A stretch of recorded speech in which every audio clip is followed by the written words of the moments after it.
और दोस्त कैसे आप सब उम्मीद सब बढ़िया दोस्तों आज हम आपके ला दिए हैं कुछ फिजिक्स के इंपॉर्टेंट क्वेश्चन जो 2026 में अभी रिसेंटली में ही क्या किए जा रहे हैं पूछे जा रहे हैं। ठीक है दोस्त, ये जो आपका क्वेश्चन होगा वो किस किस टाइप के लिए है, एसएससी के लिए है, रेलवे के लिए है, एनटीपीसी, पुलिस। आप जिस भी तैयारी की कॉम्पिटेटिव तैयारी की एग्जाम की तैयारी कर रहे हैं उनमें आपका ये क्वेश्चन फंसना बिल्कुल तय है। ये क्वेश्चन वही क्वेश्चन है जो अभी 2026 में और 25 में रिसेंटली में हर एग्जाम में पूछे गए हैं, वही आपको क्वेश्चन यहाँ पे पिक किए गए हैं। तो क्वेश्चन काफ़ी ज़्यादा इंपॉर्टेंट हो जाएगा, एक बार वीडियो को पूरा वॉच करिएगा। और जिन भी मेरे भाइयों का एएलपी का एग्ज़ाम है 8 तारीख से 19 तारीख के बीच में है, उनके लिए वीडियो मोस्ट पड़े, तो वीडियो को आप शुरू से लेके अंत तक देखते रहिए। तो आज का वीडियो हम यहीं पे स्टार्ट करते हैं। तो पहला क्वेश्चन आपसे ये है, ताप बढ़ाने पर विद्युत चालक का प्रतिरोध क्यों बढ़ जाता है? मुक्त इलेक्ट्रॉन कम हो जाता है, आयनन स्थिर हो जाता है, या इलेक्ट्रॉनों की टक्कर बढ़ जाती है, या धारा शून्य हो जाता है। इसमें जो आपका राइट आंसर बन जाएगा वो क्या हो जाएगा दोस्त? वो आपका सी नंबर बिल्कुल राइट आंसर बन जाएगा। सी नंबर आपका बिल्कुल राइट आंसर बन जाएगा। इसमें जो होते हैं इलेक्ट्रॉनों का टक्कर जो होता है बढ़ जाता है। जब तापमान हम हीट करते हैं तो इसके अंदर जो छोटे छोटे छोटे छोटे इलेक्ट्रॉन होते हैं उनमें जो होता है टक्कर बहुत ज़्यादा होता है। ठीक है, बढ़ जाता है। आप यहाँ पे देखते हो कि धारा में तापमान पर जलक आयन पर अधिक कंपन होता है, जिसमें मुक्त इलेक्ट्रॉन की टक्कर बढ़ जाती है, और इसमें परमाणु स्वरूप इलेक्ट्रॉनों की प्रवाहित कठिन हो जाती है, इसमें प्रतिरोध क्या होता है आपका बढ़ जाता है। ठीक है दोस्त, अब हम चलते हैं यहाँ पे नेक्स्ट क्वेश्चन पे। नेक्स्ट क्वेश्चन पे आपसे पूछ रहा है कि अवतल दर्पण में वास्तविक व उल्टा प्रतिबिंब कब बनता है? ठीक है, वस्तु एफ और पी के बीच में हो, वस्तु एफ पर हो, फोकस पर हो, वो एफ फोकस पे बाहर हो, वो या वस्तु क्या हो आपका अनंत पे हो।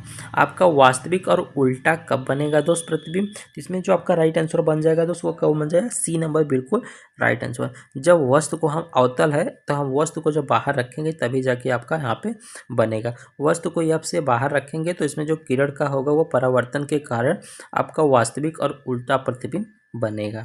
अब हम यहाँ पे चलते हैं नेक्स्ट क्वेश्चन। नेक्स्ट क्वेश्चन पे आपसे ये पूछ रहा है कि ध्वनि की तीव्रता किस भौतिक राशि पर निर्भर करती है? तरंग दैर्ध्य पर, चाल पर, आवृत्ति पर, या आयाम पर। इसका जो राइट आंसर बन जाएगा दोस्त वो किस पे निर्भर करती है? ध्वनि अपना आयाम पर निर्भर करती है। इसका आपका डी नंबर बिल्कुल राइट आंसर हो जाता है। ठीक है दोस्त, आप यहाँ पे देख सकते हो कि ध्वनि जितनी तेज होगी कणों का आयाम उतना ही क्या होगा? अधिक होगा।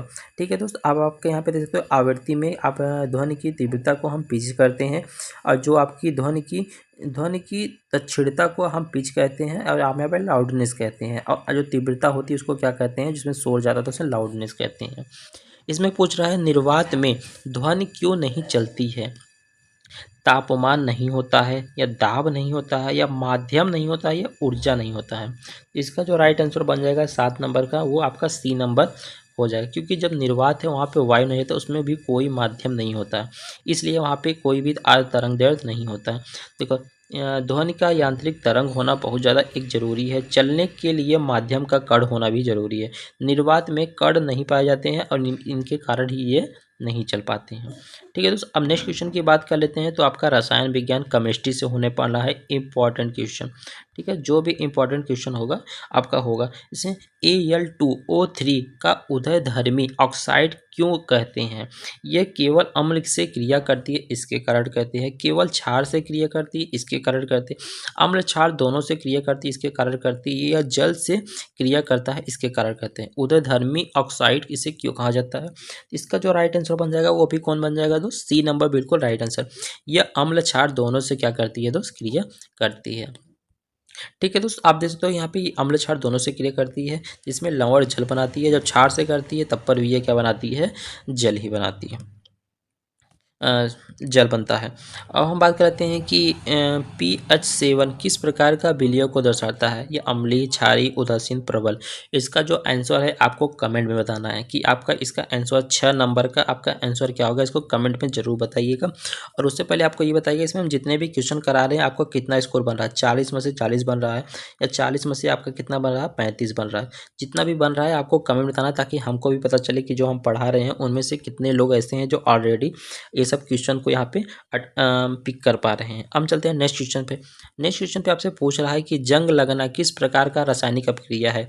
अपघटन है, विस्थापन है, ऑक्सीकरण है या संयोजन है। इसमें जो आपका राइट आंसर बन जाएगा वो कौन सा है, जो सी नंबर बिल्कुल राइट आंसर बन जाएगा। वो कौन सा है, ऑक्सीकरण बिल्कुल राइट आंसर हो जाएगा। जब आपके यहाँ पे देख सकते हो, जब आपका नमी पाएगा और मतलब जल पाएगा और फिर उसके बाद आपका ऑक्सीजन पाएगा तो आपका क्या हो जाएगा, ऑक्सीकरण होगा। ऑक्सीकरण होगा तो क्या होगा, आपका जंग लग जाएगा। ठीक है, तो अब हम बात कर रहे हैं नेक्स्ट क्वेश्चन पे। इसमें पूछ रहा है कि सबसे अधिक विद्युत ऋणात्मक तत्व कौन सा है। ऑक्सीजन है, नाइट्रोजन है, फ्लोरीन है या क्लोरीन है। इसमें जो आपका राइट आंसर बन जाएगा दोस्तों कौन हो जाएगा, सी नंबर बिल्कुल राइट आंसर हो जाएगा। फ्लोरीन आपका बिल्कुल राइट आंसर हो जाएगा। आप यहाँ पे देख सकते हो फ्लोरीन का परमाणु आकार छोटा होता है और नाभिकीय आकर्षण अधिक होते हैं, इसलिए इसमें इलेक्ट्रॉन सबसे अधिक आकर्षित होते हैं। अब हम चलते हैं नेक्स्ट क्वेश्चन पे। नेक्स्ट क्वेश्चन पे आपसे पूछ रहा है कि माइक्रोकांडिया को कोशिका की ऊर्जा गृह क्यों कहते हैं।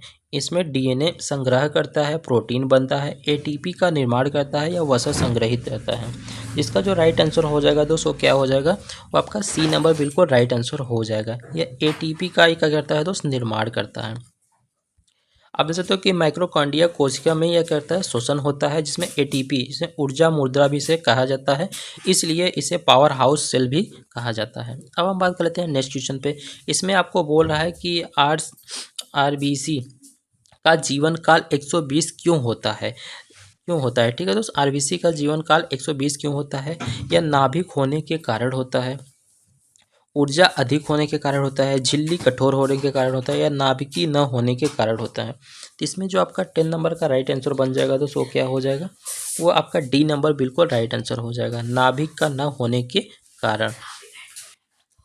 ठीक है दोस्त, आरबीसी का नाभिक न होने के कारण इसलिए यह मरम्मत संभव नहीं हो पाती। लगभग 120 दिन के बाद ये क्या होता है, नष्ट हो जाता है। अब हम नेक्स्ट क्वेश्चन की बात करते हैं कि रक्त का लाल रंग किसके कारण होता है। प्लाज्मा, आयरन, हीमोग्लोबिन या आरबीसी झिल्ली। इसमें जो आपका राइट आंसर बन जाएगा वो आपका हीमोग्लोबिन के कारण रेड आपका क्या होता है दोस्त, लाल होता है। अब हम चलते हैं यहाँ पे नेक्स्ट क्वेश्चन। नेक्स्ट क्वेश्चन पे आपसे पूछ रहा है कि मानव में शोषण का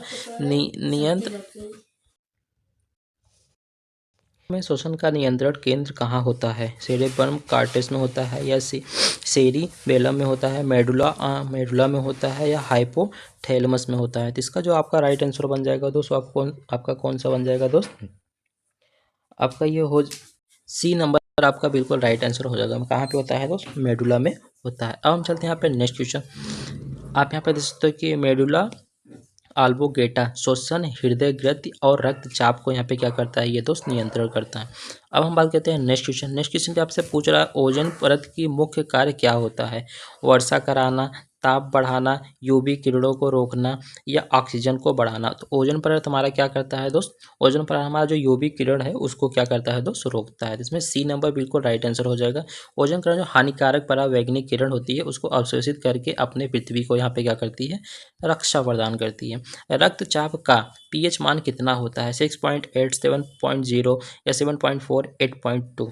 तो आपका जो हमारा जो रक्त है इसका पीएच मान कितना होता है दोस्त, आपका 7.4 बिल्कुल राइट आंसर हो गया। सी नंबर बिल्कुल राइट आंसर हो जाएगा। ठीक है दोस्त, अब हम बात करते हैं नेक्स्ट क्वेश्चन पे। नेक्स्ट क्वेश्चन पे आपसे बोला कि मानव नेत्र में अंधबिंदु क्यों होता है, जिसमें आपका रॉड नहीं होने के कारण, कोन नहीं होने के कारण, ऑप्टिकल नर्व निकलती है या कार्निया नहीं हो। ठीक है, तो इसमें जो आपका राइट आंसर बन जाएगा वो क्या हो जाएगा, सी नंबर बिल्कुल राइट आंसर, ऑप्टिकल नर्व निकलती है। ठीक है दोस्त, इसीलिए आपका अंधेपन हो जाते हैं।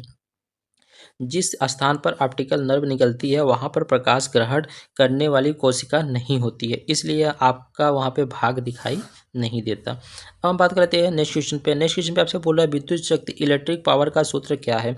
इसमें जो विद्युत इलेक्ट्रिक पावर का सूत्र आपका क्या है दोस्त, आपका यहाँ पे बी नंबर बिल्कुल राइट आंसर हो जाएगा। कौन सा, एक मिनट दोस्त, सॉरी। ठीक है, आपका क्या हो जाएगा, पी बराबर पी वी बटे आई, पी बराबर आई स्क्वायर आर। ठीक है, पी बराबर आई इंटू आर, पी बराबर आर बटे आई। तो इसमें जो आपका राइट आंसर बन जाएगा वो कौन सा बन जाएगा दोस्त, आपका राइट आंसर बन जाएगा इसमें कौन सा, बी नंबर बिल्कुल राइट आंसर, पी बराबर आई स्क्वायर इंटू आर होता है। ठीक है दोस्त,